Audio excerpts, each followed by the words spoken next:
Netflix movies will remain eligible for the Oscars. That is the headline on this week's MBE News.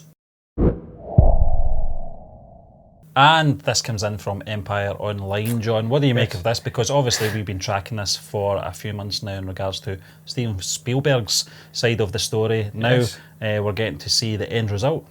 First and foremost, Stephen, I'm absolutely delighted to hear that Netflix movies will remain eligible for the Oscars, because I've always been firmly on their side in this specific argument. When it came to the Cannes Film Festival argument, I was on the fence, because we've done that to the death as well, Stephen, back in the audio days. I could understand that, because that's a cultural thing in France, where they have this rule where if a film is shown on a streaming or is released in a theatre, it takes 3 years before it can hit the streaming platform, and that's because they are firmly rooted in the communal experience of going with a whole host of other people and consuming a film on a big screen, getting to experience it as it should be experienced. The beauty of seeing it on a big screen.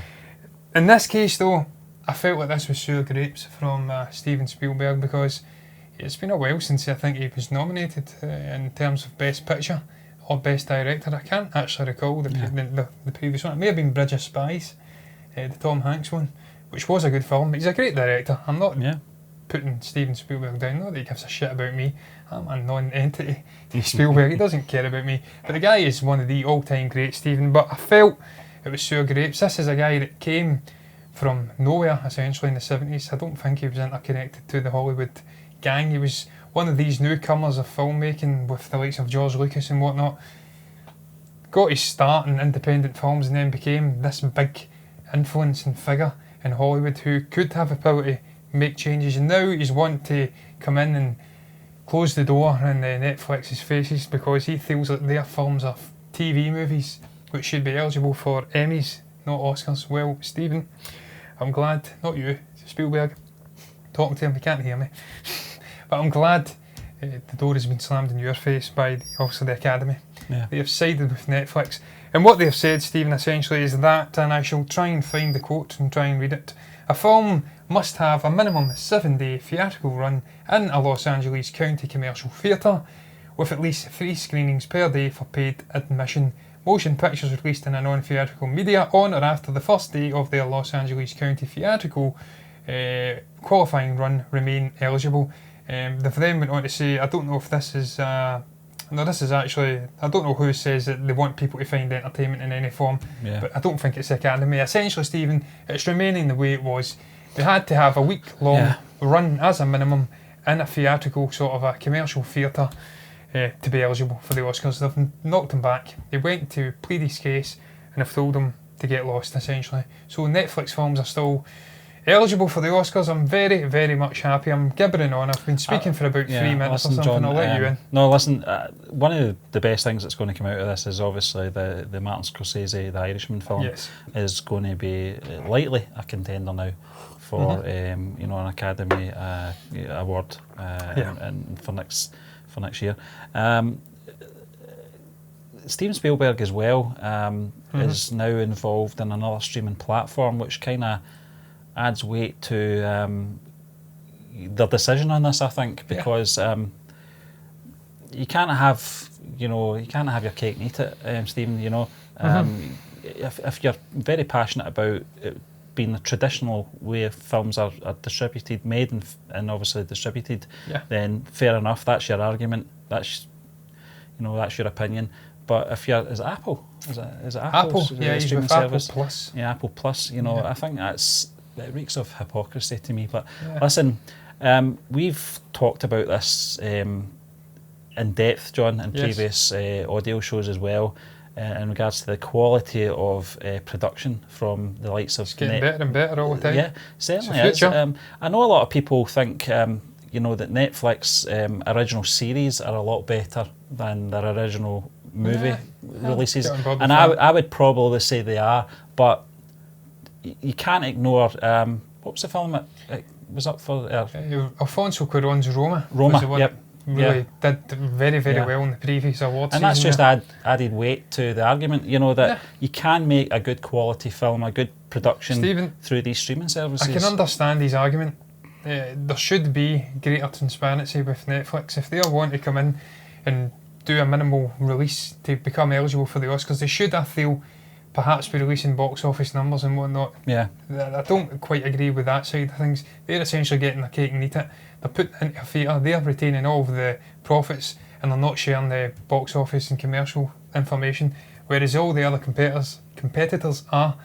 And they are pumping so much money into the Oscar pushes and stuff, so they've got a lot more money to throw at pushing the films for Oscar nominations and stuff and getting awards. So I understand that, and I can understand his argument where he's feeling like people, he says here, it's actually him that was talking about people finding it entertainment. He agrees that they should be able to find it in any form or fashion that suits them, but ultimately he thinks that ultimately it should be a great story that's rewarded. But he feels people should have the opportunity to leave the safe and familiar of their lives and go to a place where they can sit in the company of others and have a shared experience, cry together, laugh together, be afraid together, so that when it's over they might feel a little less like strangers. Now I understand that, he's fighting for the survival of theatres, and there is going to become a point where they may see theatres shutting down. I don't think we'll see the big global ones like View, Cineworld, AMC over there, I think, in the States. Yeah. They'll never shut down. But you may see a period where it's limited to big cities, and he's wanting to save the experience of going, and I agree, because I love going to the theatre. It's a tremendous experience consuming these films where they're meant to be seen and appreciated on a big screen. But some people don't want to go and sit with strangers. They're perhaps introverted, they've perhaps got conditions, they may have social anxiety. Listen, you see it all the time, you see it on holiday, on you know, planes, trains and automobiles, people watching films on their mobile phones now. You know? They might not feel comfortable mixing with strangers, Stephen, and they want to consume a film which is perhaps Oscar calibre. It's worthy of going and fighting it out for Best Picture. So I can see both sides of the argument, and ultimately, Stephen, there is people, especially in the United States, who are in tiny little rural settings in the middle of nowhere, and it costs an arm and a leg to go to a theatre and consume a film. So if they are still able to access great films with great stories that inspire them, maybe inspire young people to become a filmmaker someday, just like Steven Spielberg was back in the day, then that can only be a good thing if Netflix are doing that and they're giving people this access to this great filmmaking from the likes of Alfonso Cuarón, from a whole host of other filmmakers, the Coen brothers most recently with The Ballad of Buster Scruggs. Then that can only be a good thing if they're getting access to this within their home, on a TV, an iPad, whatever. And people have got such big screens now in their homes, Stephen, 80-inch screens, 4K, 8K, that they consume films in very high quality. Exactly, John. So exactly. Listen, I'm happy. All film is art at the end of the day, wherever it comes from. That's what it should all be about, Stephen, in the end. We'll move on to our next article, John. This came in from the playlist.net. It's in regards to the Marvel Disney. Reportedly, they won't even consider developing new projects with the Netflix heroes until after 2 years. This would be after 2020. And as you said, John, it's the likes of Luke Cage, Jessica Jones, The Punisher, Iron Fist, and of course Daredevil. Jessica Jones, did you say? I think you did. Yeah. You did. Stephen, I think this is essentially the lawyers which are advising Disney that because the rights don't fall back to them until 2020, don't even think about doing anything, don't put plans in place just now because you can't do anything until 2020. So this is where it's coming from. So essentially it's coming from IndieWire, isn't it? Yeah. They're saying that because the rights don't fall back into Disney's hands until next year, that you're not going to have anything to do for a number of years after that anyway. And as I did say, Stephen, when we were discussing this before coming on, Disney have got their hands full anyway with Loki, the Mandalorian, the Cassian Andor series, the Scarlet Witch, obviously Falcon and the Winter Soldier. They've got these great characters, they've got these shows coming onto their Disney Plus streaming platform. They've got their hands full with these bigger sort of a calibre characters anyway, so they're going to leave these characters, these slightly lesser calibre characters, a number of years, let it die down, and then they'll perhaps reboot it and maybe integrate them into the MCU in some form. Maybe this smaller scale MCU TV level, the likes of, as I did say, Loki and whatnot, they'll want to leave it anyway, so this is no great loss to me. I love the characters of the obviously, what do you call them? Jesus Christ, I forgot his name. The Punisher, John Bernthal. I was going to say, John, actor. it's actually more of the actors that we're going to miss the likes of Charlie Cox and Mike Coulter, Kristen Ritter, John Bernthal, as you say, and Finn Jones. But listen, I feel for Charlie Cox the most, because I think he had aspirations of becoming part of the MCU. Yeah, I think he did. Gone. I think he's actually been very vocal of that. Reading the article, we see it from the sort of inside point of view. From the outside point of view, as fans of these series, I don't think it's a bad thing having this break anyway. No. I think if you're going to have a break, make sure it's a clean break. I think these series have ran their course anyway.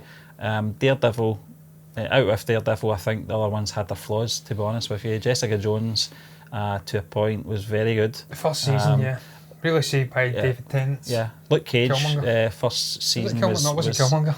Killmonger he was Michael B. Jordan. Ignore me, Stephen, I'm talking about.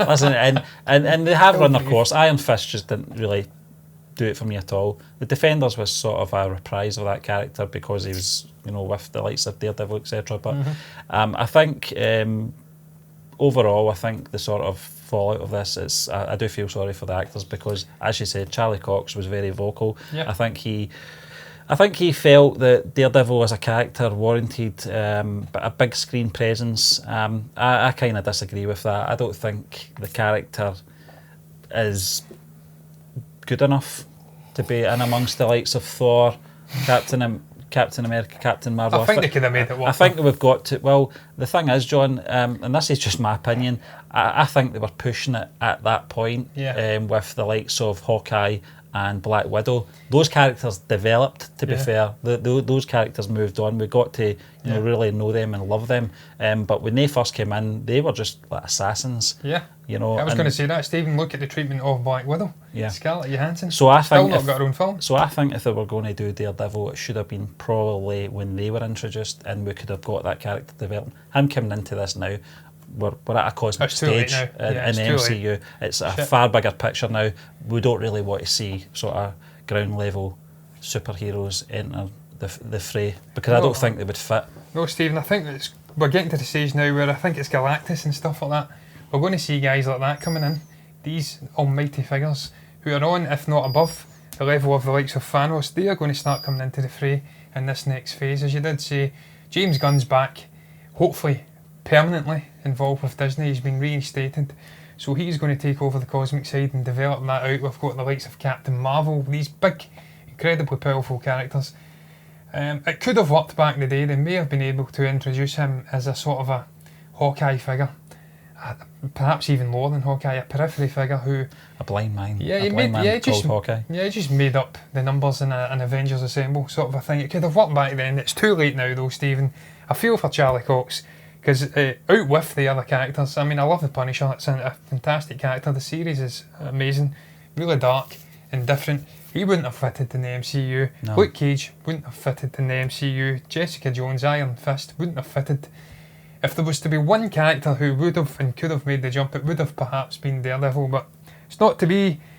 As I did say, Disney have got their hands on a whole host of, let's be honest, more interesting characters. Scarlet Witch. Loki's a sublime character, just one of my favourites in the MCU. Tom Hiddleston, insanely good actor. So they've got their hands full already with that and the Star Wars shows. There's no place for these lesser characters right now. Is it a shame? It is. Would have liked to have seen them continue and have a place on Netflix? Perhaps, but it's not to be, and I'm not too befuddled, if that's a word, by this potential layoff and long wait between the ones we've got now after Jessica Jones and what we get on Disney Plus, potentially. I don't know. Anyway, John, we'll move on to our next article. Yes.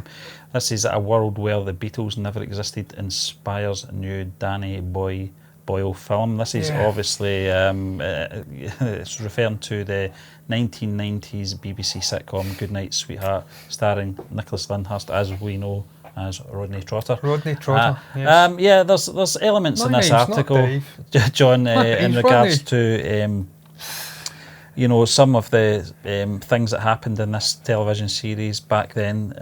That there's elements in there that have perhaps inspired Danny Boyle to make a film about what would the world be like if we didn't have the Beatles. But one person remembered their existence and obviously their work. I think they're clutching here, Stephen. I think so, John. I think they are, because that did happen. I remember this television series back in the 1990s. Well. And you see these elements in different things like film and television where they have these kind of things. I'm pretty sure Dr. Evil was one of them in Austin Powers. Yeah, he claimed to... what was the song? If God Was One of Us. He claimed to have wrote that because he travelled back in time to the 1960s. Why would you even claim that? Of all the great songs from that era, you know, if God Was One of Us. But he was a bit of a madman. He was. But yeah, you're right, John. I think they're kind of clutching at straws here in regards to, you know, plucking this, you know, these kind of ideas from this sitcom. When this sitcom is based on time travel itself, you know, so they've obviously been inspired by time travel films or television series as well, you know. So Quantum Leap, was it Quantum time Leap? travel? Yeah. Back to the Future, as you do see in Endgame. I think it's Hot Tub. I can't recall what it was. Time Machine? Yeah, Time Machine. Yeah. So that's just a concept that's been used.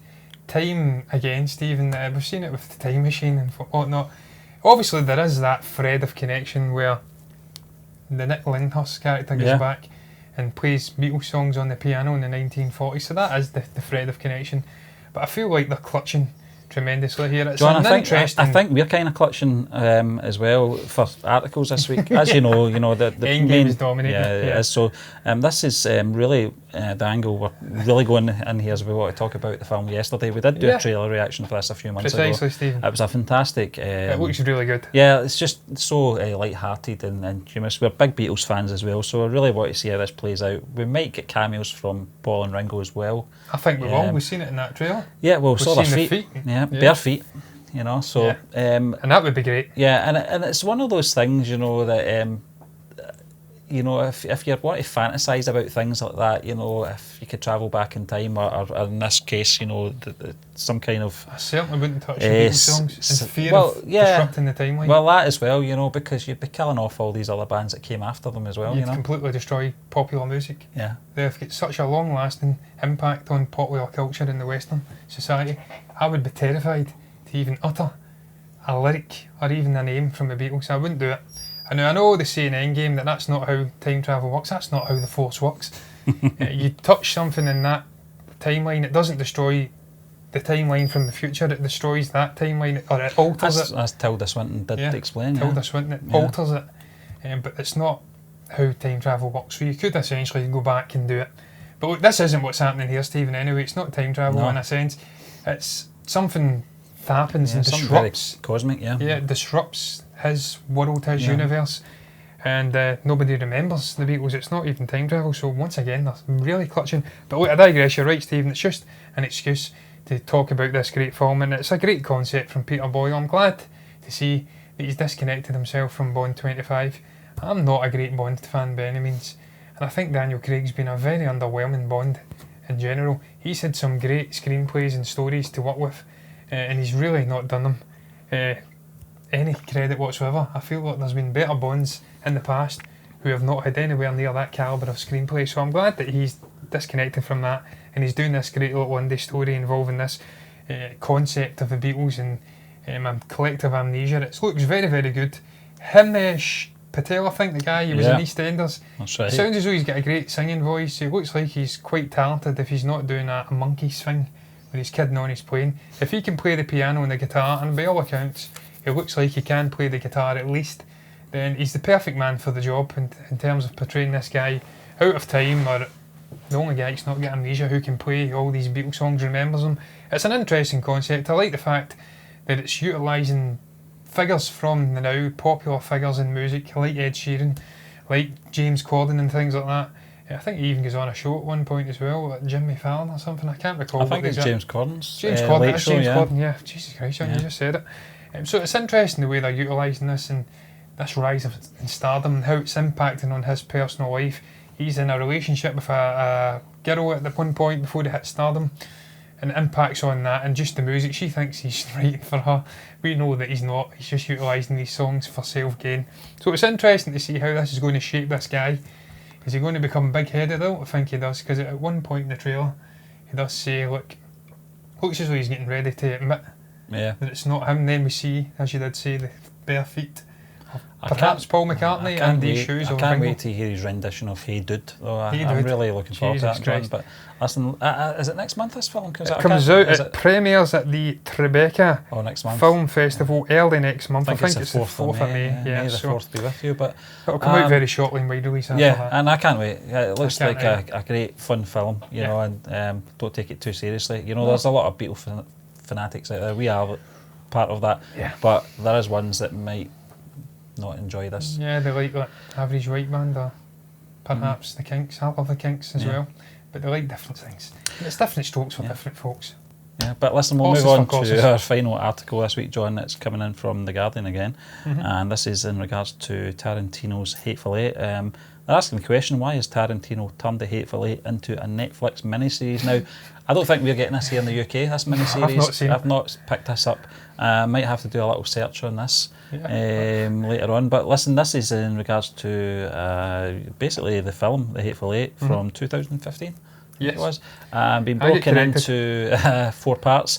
We're going to get a 50-minute part, a 51-minute part, 53-minute part, and a 56-minute part. This is going to have additional. It's going to have a new version with over 40 minutes of new material. But you did say to me, John, that's taken into account flashbacks from the previous episode. Yeah, end screens and credit scenes and stuff. Yeah, all that kind of thing mixed in. So you're going to potentially get 20 minutes. 20 minutes of additional footage, yes, Stephen. And what they're saying in the article is that it's just like alternate angles and stuff like that and views.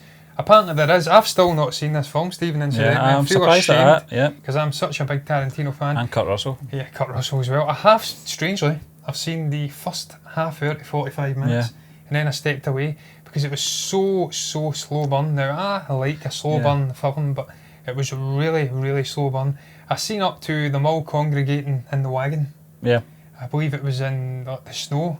The woman gets battered to hell. Yeah, Jennifer Jason Leigh, yeah. And I think it's Eli Roth, is that right? Is that not right? The guy from Pulp Fiction?